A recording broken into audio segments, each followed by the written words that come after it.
Isso aí, pessoal. Voltando, tá? Aos nossos estudos aí das funções carboniladas. No vídeo anterior eu falei do grupo aldeído e agora eu vou falar do grupo cetona, tá? Da função cetona, né? Bom, as cetonas, assim como os aldeídos, elas vão apresentar o grupo carbonila, tá? Só que diferente dos aldeídos, né? Essa carbonila ela vai estar entre átomos de carbono, ou seja, a ligação dupla com o oxigênio vai estar em um carbono secundário, tá? Isso determina aí o grupo funcional, né? Carbonila, tá? Uma cetona. Bom, a nomenclatura da cetona, a gente vai seguir aí a substituição dos hidrocarbonetos da terminação O dos hidrocarbonetos, né? E a gente vai finalizar, né? Vai ter uma terminação ona no final, né? Caracterizando aí a função cetona. Por exemplo, 1, 2, 3, ou seja, propan. Então, em vez de ser propano, nós substituímos por propanona, tá?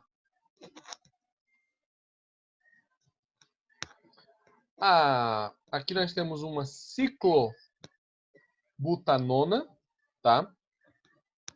Por causa que você vai ter um ciclo.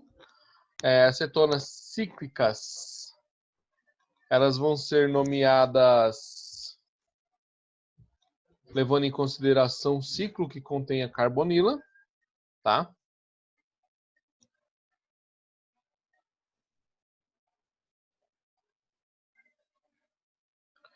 E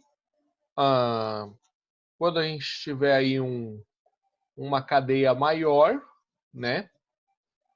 Nós vamos numerar a cadeia de maneira que a nossa carbonila ela apresente a menor numeração possível.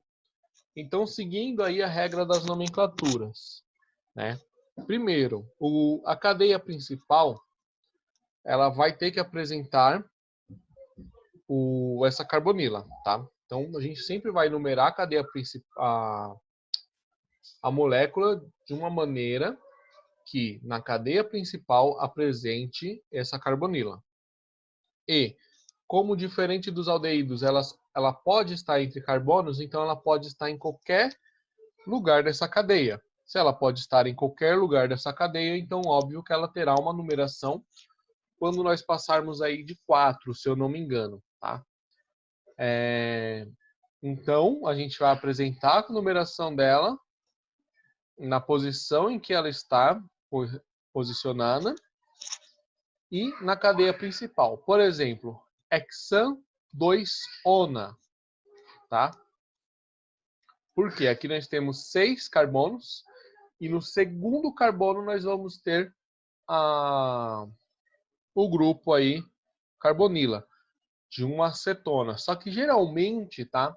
Quando nós tivermos grupos maiores que 3, provavelmente 4 em diante, ela sempre vai estar na posição 2.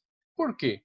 Se você, por exemplo, colocar vamos colocar aqui para ilustrar melhor aqui para vocês. Vou tentar fazer bonitinho, tá, gente?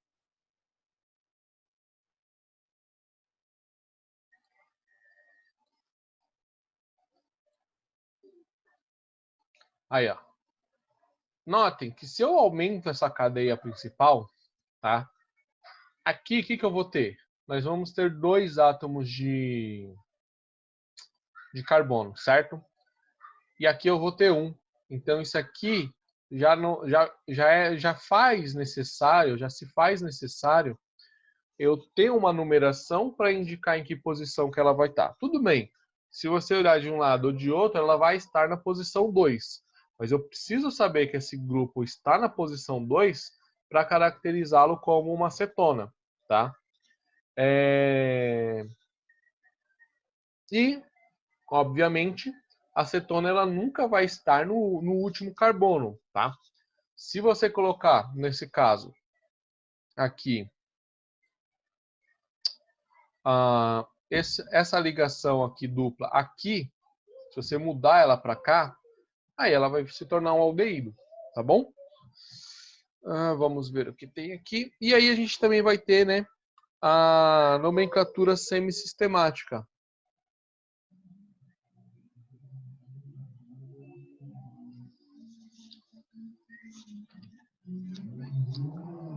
Onde geralmente nós a gente considera os grupos substituintes ligados à carbonila em ordem alfabética, seguido da palavra cetona. Então, por exemplo, aqui a gente tem um propano, certo? A nomenclatura oficial seria propanona, tá? Então fica dimetil, que são duas metilas, cetona. Aqui nós temos uma butanona. Então nós temos etil, metil, cetona. Penta 2-ona. Metil, propil, cetona. E assim por diante, tá?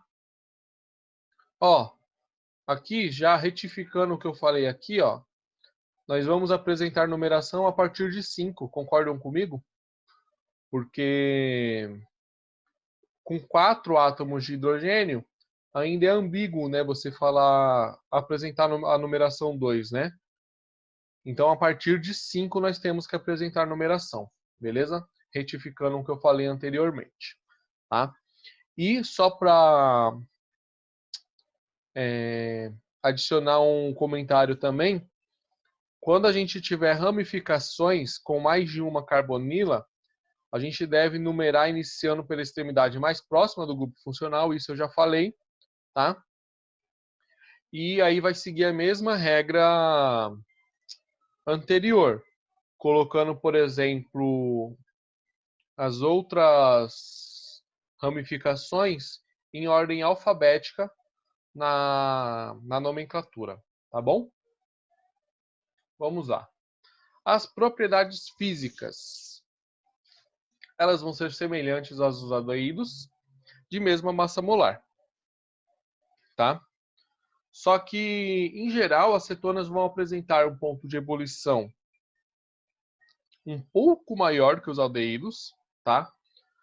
Porque elas são mais polares, tá? Isso porque, dependendo da posição da carbonila, quanto mais simétrica for a cetona, o que significa simetria? A gente fala por simetria, né? Por exemplo, eu tenho um... Desculpa, gente. É melhor eu fazer um negócio bonitinho, né? Vou apagar isso aqui.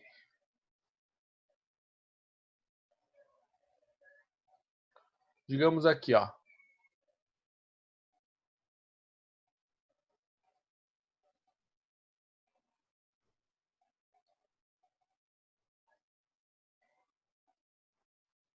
A gente entende por simetria o quê? Que aqui nessa carbonila, se você olhar para cá, você tem um etil. Se você olhar para cá, você tem um etil. Então essa carbonila aqui ela é simétrica.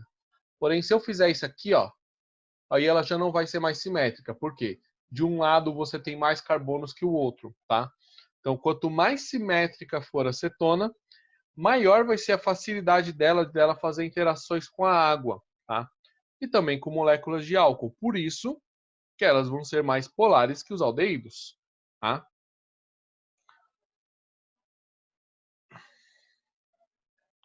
E essas ligações de hidrogênio com as moléculas de água ou de álcoois, ela só vai ocorrer quando as moléculas forem pequenas, tanto de cetona quanto de aldeídos. Por quê? Porque se for uma molécula muito grande, ela vai ter um caráter mais apolar, tá bom? Então a gente vai ter o quê? Com relação ao que foi exposto, né? Que o propanal, tá vendo? Ó? Isso aqui é um aldeído, tá vendo? Apresenta uma massa molar 58. O ponto de ebulição dele vai ser 49. E esse daqui é uma propanona, tá? E ela vai ter um ponto de ebulição 56. E observe, a mesma massa molar, os dois, tá? Então você vê que a diferença é pouca. Porém, o propan 1-ol, tá? Isso aqui no caso é um álcool, vai apresentar uma massa molar bem parecida, mas o ponto de ebulição é bem maior, tá? E pelo fato dessas moléculas apresentarem ligações de hidrogênio entre si, não, desculpa, falei errado. As moléculas do grupo cetona, elas não apresentam ligações de hidrogênio entre si, tá? Então a solubilidade em água e o ponto de ebulição, ela vai ser menor que a dos álcools, tá? Que são correspondentes a ela. Mas se você comparar com o aldeído, com a mesma massa molar, a cetona vai ser mais solúvel em água, beleza? Então, como se deve esperar, a solubilidade da cetona vai diminuir com o aumento da cadeia do composto, ou seja, a parte apolar, pelo mesmo motivo, tá? Observe aqui o aumento do ponto de ebulição. Então, a propanana, ela vai ter aqui, ó, o grupo carbonilo aqui bem no meio, tá? Com ponto de ebulição 56.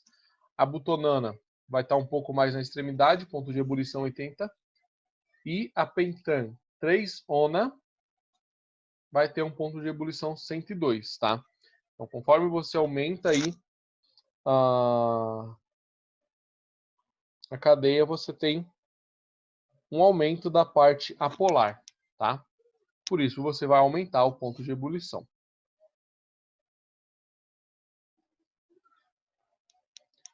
E, para finalizar, além de ser um solvente orgânico, as cetonas também são utilizadas na fabricação de seda artificial, corante, verniz e perfume, tá?